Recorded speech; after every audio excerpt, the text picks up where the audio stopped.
Petra Calloway was 26 days into the job when she learned something about silence that no training manual had ever thought to include. It was a Tuesday in October, the kind of morning when the showroom felt too large and too quiet. The flagship model, a long, deep charcoal sedan with interior stitching the color of warm honey, sat under its dedicated overhead lights at the center of the floor, the way a painting sits in a museum. Petra had been told her first week not to hover near it unless a customer walked directly to it with intent. Price point, her manager said, did the sorting for you. The man who walked in at 9:43 did not look like trouble. He was tall, silver-templed, dressed in a charcoal wool coat that happened to match the car almost exactly. He moved through the showroom the way people move through spaces they have been in before. Unhurried, eyes level, no performance. He went straight to the flagship. He bent slightly at the waist to look at the instrument panel through the driver's window. He straightened, read the door card, and clasped his hands behind his back. Petra watched from behind the display console near the east wall and thought, he's going to ask about it. She was already stepping forward when Terrence Hollis got there first. Terrence Hollis was the floor manager, 14 years at Harwick Motor Works, a man who could read a showroom the way a fisherman reads water. He came across the floor at a diagonal, his smile arriving slightly before he did, and he put himself between the man and the car with the practiced ease of someone who believed he was doing a courtesy. "Good morning, friend." He did not extend his hand. "Quite a machine, isn't it? We're very proud of that one." The man in the charcoal coat looked at him. "Good morning. If you're looking to get into something today, I can have Marcus take you around the back lot. We've got some terrific certified pre-owned inventory, some real values, strong warranties." Hollis tilted his head toward the rear of the building. "Marcus knows every one of them, better fit for most folks." The man did not look toward the back lot. He looked at the car. "Does this trim come with the 19-inch alloys as standard, or is that a package option?" Hollis's smile did not waver, but something behind it tightened. "I'd have to pull the sheet on that." "Listen, I'd appreciate the sheet then." The man's voice was low and unhurried, not unkind, just precise. From across the floor, Petra watched Hollis look at the man for one full second. A measuring look, the kind that isn't really about alloy wheels at all, and she felt something go cold in her chest. Hollis turned and caught her eye. The nod he gave her was almost imperceptible. "Go find Marcus, get him up here." Handle this. She went. She wasn't proud of it, but she went. On the far side of the showroom, near the window, a white couple in weekend clothes was circling a touring model. No one had asked them to explain themselves. No one had offered to redirect them to anything. A junior associate stood a respectful 6 feet away, available but not pressing. That was how it was supposed to work. Petra found Marcus, told him Terrence needed him up front, and then did not go back to the display console.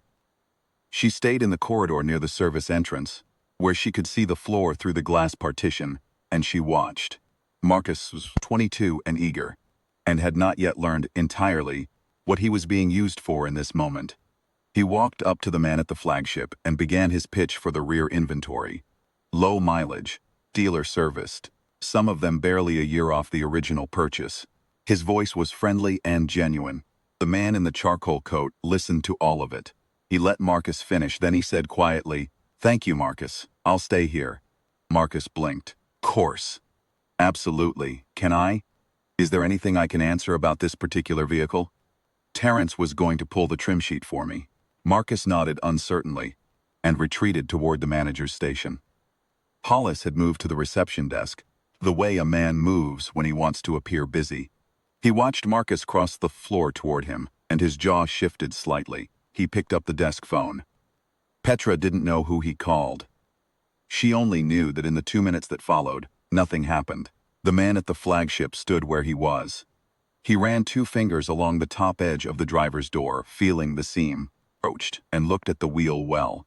He was not agitated. He was not performing composure. He simply was composed, the way a person is composed when they have long since stopped being surprised by the particular shape of the world's small cruelties. He examined the car the way a man examines something that belongs to him. Hollis came back across the floor. This time, the smile was thin. "Sir, I don't want to waste your morning. This model has a base configuration that starts at just under 108,000. Fully spec'd, it's closer to 130. We don't want anyone to be caught off guard by. I appreciate that. The man reached into the inside pocket of his coat and produced a manila folder. He held it with both hands, without opening it. What is the general manager's name, please? Hollis paused. That would be Mr. Sefton. Is Mr. Sefton in the building today? A beat. He is. Then I would be grateful if you'd ask him to come out. It was the tone that did it. Not a demand, a statement of preference, delivered with the expectation that it would be met. Petra had heard that tone exactly once before, a federal magistrate, who had come to speak at her university. She had not understood then what gave a person that quality of stillness. She thought she was beginning to understand now. Hollis went. He came back 3 minutes later with a compact man in his 50s, white-haired, reading glasses pushed up on his forehead. Douglas Sefton, general manager of Harwick Motor Works, who had been with the parent group for 9 years and who, Petra would learn later, had once described himself as running a respectful floor. Sefton crossed to the flagship with his hand already extended. Good morning, Sir Douglas Sefton. What can I do for you today? Good morning, Mr. Sefton. The man shook the hand. My name is Clarence Adele. I placed a purchase order for this vehicle yesterday afternoon. The charcoal, the full specification, alloys, and the driver assistance tier. I came in this morning to confirm delivery timing and have a look at the car I'll be picking up on Saturday. He opened the manila folder and produced a single sheet of paper. The signed purchase agreement, Harwick Motor Works letterhead. The previous day's date, Clarence Adele's signature on the bottom line. He placed it in Sefton's hands. Sefton looked at it.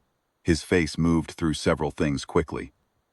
I also wanted to introduce myself properly, Clarence Adele continued, since I recently became a silent co-owner of the Harwick Group. He produced a second document, 2 pages, clipped, and set it on top of the first. An ownership transfer, notarized, the parent group's name and Clarence Adele's name side by side, 22%, executed 6 months prior. The showroom was quiet, the way a room is quiet when everyone in it has stopped pretending to do something else. Sefton read both documents. He looked up. Terence Hollis was standing 4 feet away. He had gone very still.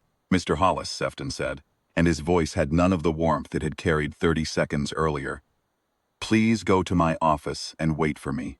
He did not say anything else. He did not need to. Hollis left the floor. Petra watched him go through the glass partition, the same corridor she was standing in, and he did not look at her as he passed. Sefton spent the next 10 minutes with Clarence Adele. He pulled the trim sheet himself, answered the question about the alloys. Standard on the full specification. Yes. Confirmed Saturday delivery, and walked the car's exterior with him, pointing out details the way a man does when he is trying, with whatever time he has left, to be better than the morning has so far required. Before they were done, Sefton stopped, turned, and said it plainly. Mr. Adele, I want to apologize for the way you were received when you walked in. It was wrong. It won't happen again on this floor. He said without hedging and without making it about policy. He said it like a man who understood what had happened and was ashamed of it. Clarence Adele looked at him for a moment. I appreciate that, Mr. Sefton. I do. He folded the documents back into the manila envelope. I'll see you Saturday. He walked to the front door and put his coat collar up against the October air and was gone. Petra stayed where she was for a little while after the door closed. Through the partition glass, she could see the flagship model sitting under its osser. Lights, the charcoal paint holding the glow, and she thought about the man who had stood next to it for 20 minutes, measured, quiet, patient, while the room made its assumptions and he simply waited for the moment when the truth, without any raising of voices, speak for itself. She thought about the couple by the window who had been left alone to browse. She thought about Marcus, who had not known he was being used. She thought about the folder in the charcoal coat, carried in without fanfare, offered only when it was needed.